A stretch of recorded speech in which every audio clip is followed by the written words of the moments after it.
અમે 2024 પછી અનેક રેકોર્ડો આપણે સૌથી પહેલા તો મોદી સાહેબ ત્રીજી વાર સતત દેશના વડાપ્રધાન બન્યા।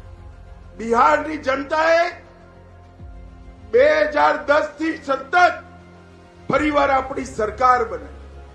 ઓડિશામાં પહેલી વાર આપણી સરકાર બની। હરિયાણામાં આપણે હેટ્રિક લગાવી, મહારાષ્ટ્રમાં આપણે હેટ્રિક લગાવી, અરુણાચલમાં ત્રીજી વાર સરકાર બની, આંધ્રપ્રદેશમાં પહેલી વાર સરકાર બની, સિક્કિમમાં પણ એનડીએની સરકાર બની અને દિલ્હીમાં 27 વર્ષ પછી ઝાડુથી આપ પાર્ટીની સફાઈ કરવાનું કામ થયું। સતત આ વિજયની પરંપરા એ નરેન્દ્રભાઈએ કરેલા ગરીબ કલ્યાણના કામો અને દેશને સુરક્ષિત કરવાનું એમના અભિયાન પર દેશની જનતાનો ઠપકો।